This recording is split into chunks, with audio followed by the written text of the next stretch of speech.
আমন্ত্রণ সংবাদ দুপুরে আপনাদের সাথে আছে আমি মাহমুদা মৌমিতা এবং আমি নুসরাত হক। শুরুতেই জানিয়ে দেব শিরোনাম। খামোশ মন্তব্যের জন্য ডক্টর কামালের দুঃখ প্রকাশ, হুমকি ষড়যন্ত্র কিনা দেখবেন স্বরাষ্ট্রমন্ত্রী।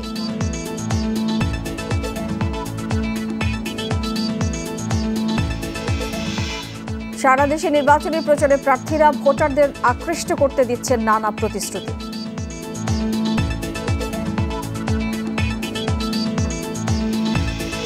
বিজয় দিবস উপলক্ষে প্রস্তুত জাতীয় স্মৃতিসৌধ, নেওয়া হয়েছে বাড়তি নিরাপত্তা ব্যবস্থা।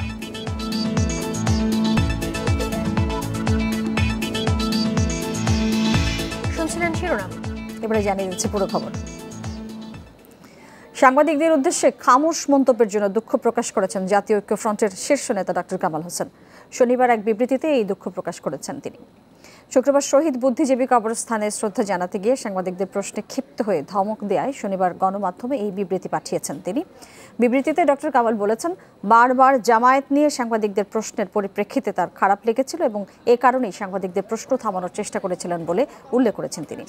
বিবৃতিতে তিনি সংবাদপত্রের স্বাধীনতা এবং সাংবাদিকদের লড়াইয়ে সবসময় সামিল ছিলেন বলেও দাবি করেন।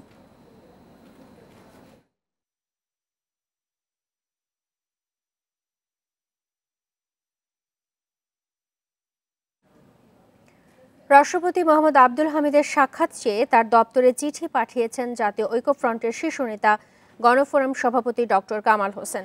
ঐক্যফ্রন্টের নেতাদের সমন্বয়ে গঠিত 10 সদস্যের একটি প্রতিনিধি দল আগামী সোমবার সাক্ষাতে আগ্রহী বলে চিঠিতে উল্লেখ করা হয়েছে।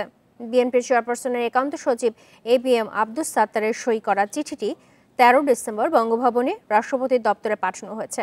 একাদশ জাতীয় সংসদ নির্বাচন অবাধ নিরপেক্ষ করতে বিরোধী রাজনৈতিক জোটের প্রার্থী নেতাকর্মীদের ওপর হামলা, মামলা ও হয়রানি বন্ধে তারা রাষ্ট্রপতির সাক্ষাৎ চান বলছেন ঐক্যফ্রন্টের নেতারা।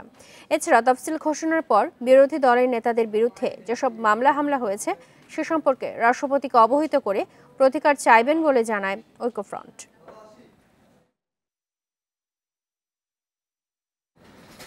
এদিকে ডক্টর কামাল হোসেনের হুমকিতে কোনো ষড়যন্ত্র আছে কিনা খতিয়ে দেখা হবে বলে জানিয়েছেন স্বরাষ্ট্রমন্ত্রী আসাদুজ্জামান খান। সকালে জাতীয় সংসদের দক্ষিণ প্লাজায় পতাকা মিছিল উদ্বোধন শেষে তিনি এই কথা জানিয়েছেন। সরকারের পতন হবে বলে ডক্টর কামালের মন্তব্য নিয়ে প্রশ্ন তুলেছেন তিনি। মন্ত্রী বলেছেন, ডক্টর কামালের সাম্প্রতিক বক্তব্য সন্দেহজনক। এই সময় সাংবাদিকদের সঙ্গে ডক্টর কামাল অশালীন আচরণ করায় দুঃখ প্রকাশ করেছেন স্বরাষ্ট্রমন্ত্রী।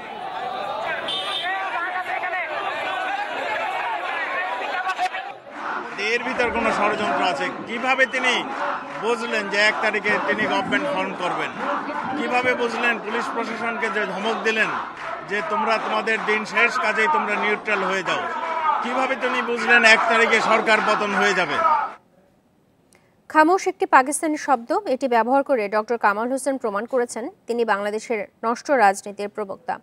এমন মন্তব্য করেছেন আওয়ামী লীগের সাধারণ সম্পাদক ওবায়দুল কাদের।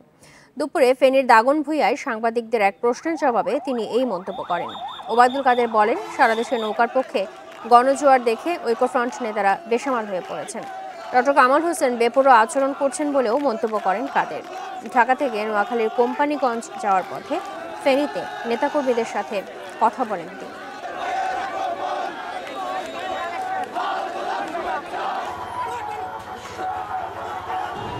নৌকার পক্ষে গণজোয়ার দেখে ঐক্যফ্রন্টের নেতারা বেসামাল হয়ে পড়েছেন এবং বেপরোয়া ড্রাইভারের মতো ডক্টর কামাল হোসেনও বেপরোয়া আচরণ শুরু করেছেন।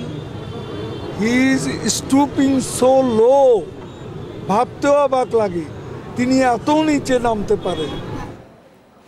ঐক্যফ্রন্ট নেতাদের উপর হামলার বিষয়ে সরকার এবং নির্বাচন কমিশন নীরব ভূমিকা পালন করছে বলে আবারও অভিযোগ করেছেন বিএনপি মহাসচিব মির্জা ফখরুল ইসলাম আলমগীর। সকালে বগুড়ায় নির্বাচনী প্রচার শুরুর আগে এক সংবাদ সম্মেলনে এই অভিযোগ করেছেন তিনি। এ সময় সরকারের পক্ষে প্রশাসনও ভোট চাইছে বলে অভিযোগ করেন তিনি। সরকারি সংস্থাগুলো নিরপেক্ষভাবে কাজ করছে না, তারা বর্তমান সরকারের গুণকীর্তন গাওয়া, বর্তমান সরকারকে ভোট দেওয়ার ব্যাপারে সরাসরি কথা বলছেন। কেউই আমরা বাদ পড়ছি না এই ধরনের হামলার শিকার হতে, এবং এ ব্যাপারে সরকার সম্পূর্ণ নীরব ভূমিকা পালন করছে। নির্বাচনের সময় যত ঘনিয়ে আসছে জমজমাট হচ্ছে প্রার্থীদের জনসংযোগ। ষষ্ঠ দিনের মতো ভোটের মাঠে ব্যস্ত আওয়ামী লীগ, বিএনপি, জাতীয় পার্টি সহ বিভিন্ন দলের নেতাকর্মীরা। যশোরে আওয়ামী লীগের প্রার্থী স্বপন ভট্টাচার্য জনসংযোগে সবচেয়ে বেশি ব্যস্ত। নৌকার লিফলেট বিতরণ ও সরকারের উন্নয়ন তুলে ধরে চাইছেন ভোট। তার প্রতিদ্বন্দ্বী ২০ দলের প্রার্থী মুফতি ওয়াক্কাস পাবনায় মাঠে নেমেছেন নৌকা ও ধানের শীষের প্রার্থী। নির্বাচনী আবহে জমজমাট চাটমোহরের বিভিন্ন এলাকা। ফেনী ১ আসনে নৌকার পক্ষে লড়ছেন জাসদের শিরিন আক্তার। তার সমর্থনে নিয়মিত মিছিল করছেন আওয়ামী লীগের কর্মী সমর্থকরা। এই আসনে খালেদা জিয়ার পরিবর্তে বিএনপির প্রার্থী রফিকুল আলম মজনু। এদিকে রাজশাহীতে ১৪ দলের প্রার্থীদের পাশাপাশি জমজমাট প্রচারে আছেন বিএনপি প্রার্থীরা। মানিকগঞ্জেও ২ জোটের প্রার্থীরা ব্যস্ত ভোটারদের কাছে টানতে।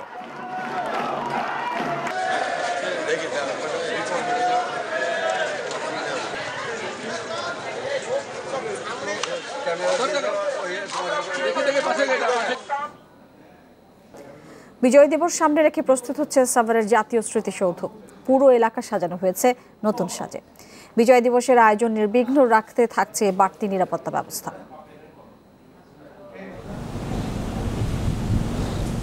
বিজয় দিবসে মুক্তিযুদ্ধে শহীদদের প্রতি শ্রদ্ধা জানাবে জাতি। সাভারের জাতীয় স্মৃতিসৌধে চলছে তার প্রস্তুতি।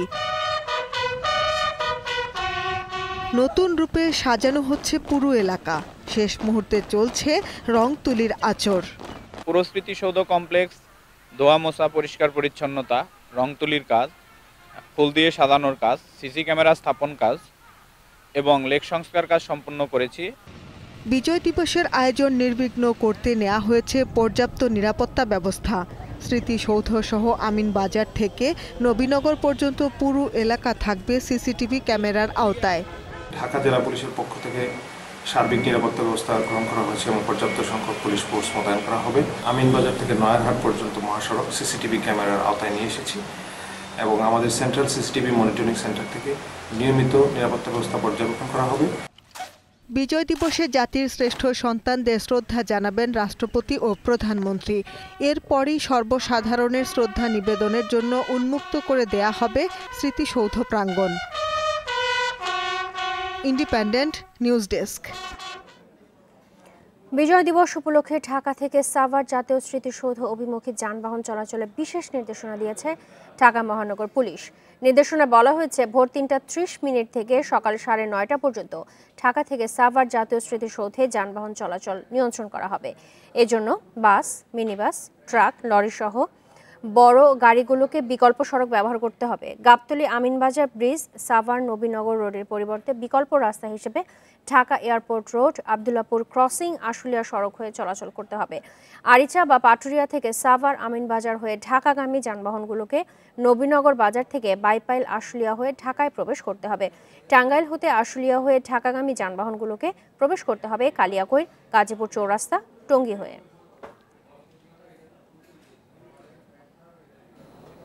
শেষ করব সংবাদ দুপুর, তবে তার আগে শিরোনামগুলো জানিয়ে দিচ্ছি।